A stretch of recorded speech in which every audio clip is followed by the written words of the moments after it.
iman yang mengalahkan ketakutan. Faith overcome fear. Raksasa yang menghantui manusia dan membuat manusia gagal adalah rasa takut. Rasa takut itu diam-diam menyiksa kita.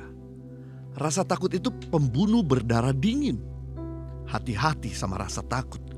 Definisi daripada rasa takut adalah merasa gentar, tidak berani, ngeri menghadapi sesuatu yang dianggap mendatangkan kerugian.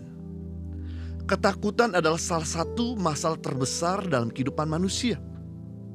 Itu sebabnya di dalam firman Tuhan dari Kejadian sampai Wahyu disebutkan 365 kali kata jangan takut. Tuhan sedang mengingatkan kita setiap hari untuk jangan takut akan hidup ini, jangan takut akan masa lalumu, jangan takut akan masa depanmu. Firman Tuhan berkata dalam Mazmur 27 ayat yang pertama, Tuhan adalah terangku dan keselamatanku. Kepada siapakah aku harus takut? Tuhan adalah benteng hidupku. Terhadap siapakah aku harus gemetar? Wow, pemazmur punya iman. Sehingga dia tidak takut dan gentar karena dia punya Tuhan yang menjadi benteng, terang, dan keselamatannya. Nah, saya mau bagikan pada kita semua bagaimana kita memiliki iman yang mengalahkan ketakutan. Yang pertama, kita memiliki iman yang mengalahkan ketakutan karena kita punya sumber terang. Kalau kita berada dalam ruangan gelap, kita yang confident jadi gak confident. Kita yang berani jadi gak berani, jadi ketakutan. Karena dalam kegelapan tidak ada damai sejahtera. Dan di dalam kegelapan tidak ada kejelasan. Melihat telapak tangan kita sendiri aja gak bisa kita lihat. Bagaimana kita bisa melakukan pekerjaan dengan maksimal di dalam kegelapan. Semua jadi lumpuh total ketika kita berada dalam kegelapan. Lalu apa yang terjadi ketika terang hadir? Maka ketakutan lenyap. Kegelapan seketika lenyap. Makanya biasanya ketika lampu menyala dari pemadaman lampu, anak-anak biasa bersorak-sorai.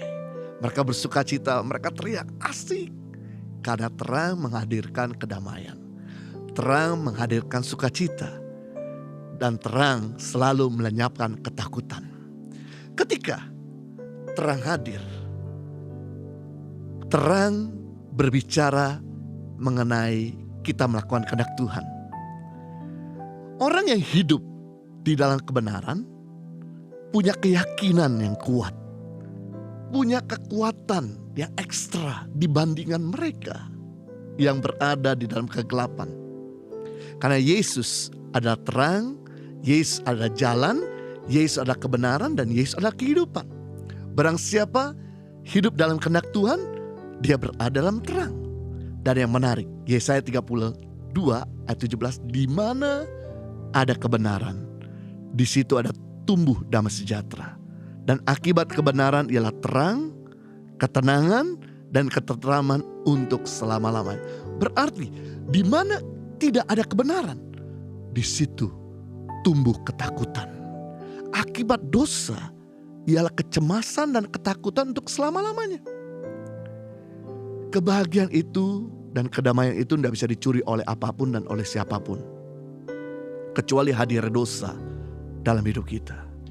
Sekalipun kita suka memuji Tuhan, tapi kalau kita berada dalam dosa, maka kedamaian akan sirna dengan sendiri. Jadi kita bisa periksa hati kita.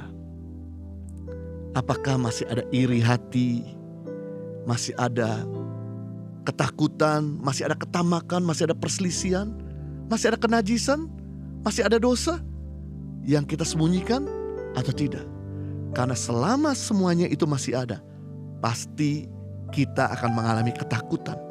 Kita gak ada keyakinan untuk menatap hari depan.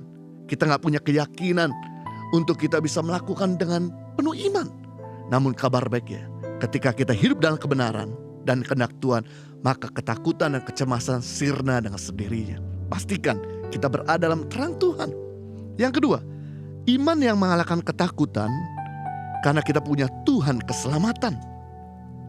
Keselamatan itu tidak bisa dibeli oleh harta. Orang kaya berani membayar pengobatan berapapun biayanya untuk menyelamatkan orang yang dicintainya. Itu sebabnya karena keselamatan tidak bisa dibeli oleh harta, Tuhan memberikan dengan cuma-cuma. Dan keselamatan yang Tuhan berikan itu ada dua. Keselamatan di kekekalan dan yang kedua keselamatan di bumi. Keselamatan Tuhan itu sudah terbukti dan sudah ada track recordnya di dalam firman Tuhan dan bahkan mungkin dalam kehidupan kita. Tuhan sudah membuktikan pernah meluputkan Sadrak, Mesak dan Abednego dari dapur perapian yang panas. Tuhan sudah membuktikan Dia meluputkan Daniel dari gua singa yang buas. Tuhan sudah membuktikan Dia meluputkan Nuh dan keluarga dari air bah.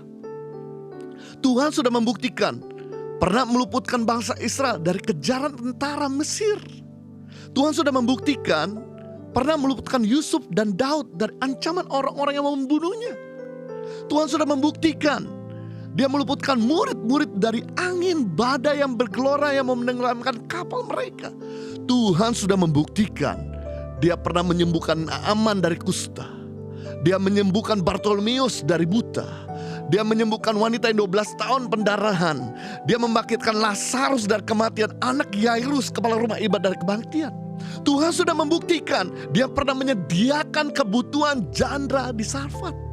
Maka Tuhan yang sama sanggup untuk menyelamatkan kita, menyembuhkan dari segala penyakitmu, meluputkan Anda dari tangan orang jahat, menyelamatkan Anda dari badai kehidupan, bahkan menyediakan segala keperluanmu. Mari punya iman paling tidak sedikit untuk jangan ragu-ragu akan Tuhan. Iman melenyapkan ketakutan, sedangkan ketiadaan iman membuat ketakutan berkuasa dalam hidup kita. Yang ketiga, iman yang mengalahkan ketakutan karena kita punya Tuhan benteng hidup kita. Benteng itu bicara perlindungan. Orang yang berada dalam benteng, dia pasti aman. Tapi orang yang ada di luar benteng, dia ada dalam bahaya.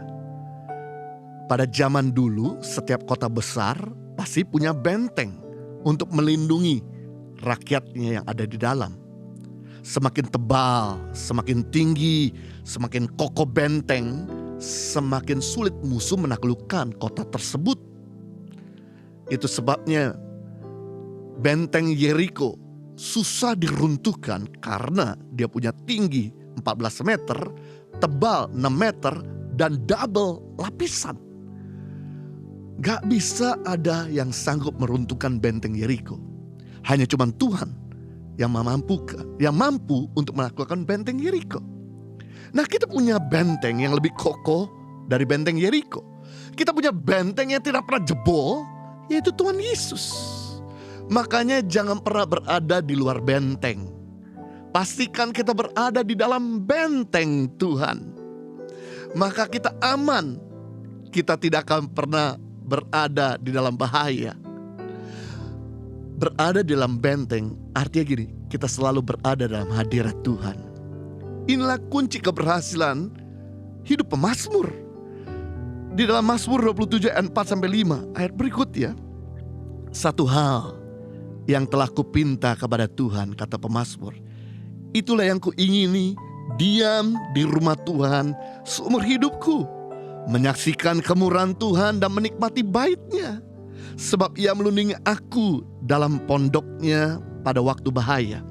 Ia menyembunyikan aku dalam persembunyian di kemahnya.